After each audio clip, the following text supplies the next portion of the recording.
I'm Robbie Darman. Let's talk about rules.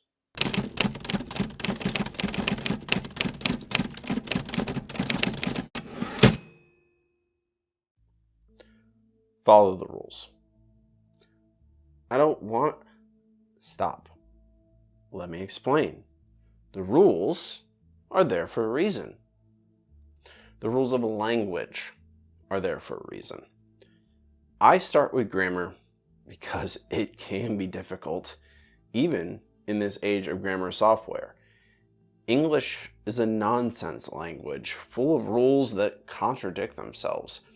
I think I have a generally strong sense of grammar, but even I struggle at times. You'll never find me doing videos on grammar usage. There are much better places for that. Grammar Girl, Lousy Writer, there's two. I'll put the links below for both of them. But grammar is the rules. The rules are there for a reason. Follow the rules. Learn proper grammar and follow it as best you can. Invest in writing and grammar software. I, personally, use ProWritingAid, but there are multiple out there now. Most do a good enough job. You will never get in trouble for following the rules. But, no buts. Follow the rules. I know. You're writing something really audacious, and it doesn't work unless you ignore certain grammar rules or even style guidelines. But what about... Okay. There are certain authors who flagrantly disobey all the rules. William Faulkner, who I respect but don't enjoy that much. Cormac McCarthy, another example, writer who I both respect and love.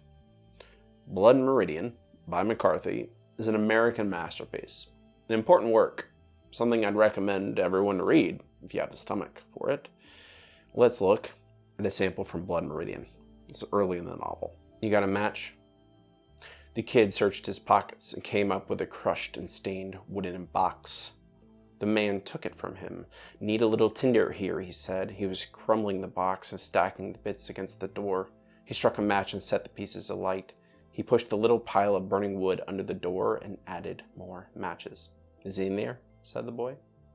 That's what we're fixing to see. A dark curl of smoke rose, a blue flame of burning varnish. They squatted in the hallway and watched. Thin flames began to run up over the panels and dart back again. The watchers looked like forms excavated from a bog. "Tap on the door now," said Toadvine. The kid rose. Toadvine stood up and waited. They could hear the flames crackling inside the room. The kid tapped. "You better tap louder than that." The man drank some. He balled his fist and lambasted the door about 5 times. "Hellfire," said a voice. "Here he comes." They waited. Completely disregards all grammar and style guidelines. It makes the read challenging, because your mind is constantly fighting through the words. But because he's Cormac McCarthy, it works. It's part of a greater whole. So, you might say, it's okay to break the rules, if you have a very good reason. No. Still no. You're not Cormac McCarthy. I'm not either. Very few are. The rules are there for the rest of us. So grammar and style first. And those rules are easier to follow because they're written down. When I say follow the rules, it doesn't just apply to grammar and style. It also applies to how you shape your story, about tone, about following traditional story structure. These things are less set in stone. What's your traditional story shape? What about tone? I think some things are obvious. Don't end your story with "it was all a dream." Avoid twist endings altogether. Don't jump around chronologically if you can help it. Read a lot, and you'll see these shapes emerge, and you'll see familiar story beats and storytelling methods over and over, and you'll realize why these tropes emerged and where they came from, and how to use them. Don't do sudden tonal shifts. Don't make your murder mystery a romantic comedy halfway through the story, or vice versa. Well, what fun is that? I know. I know. Writing is a way you play, and you want to play. I want to play. But keep in mind, if you intend to put this in front of an audience, the safest route is to tell a well-developed story with well-developed characters. No gimmicks. But I want to live dangerously. I want to throw caution to the wind. There's no writing police who will come and arrest you for doing a twist ending. It's just my advice. Master the rules. Follow them to the letter.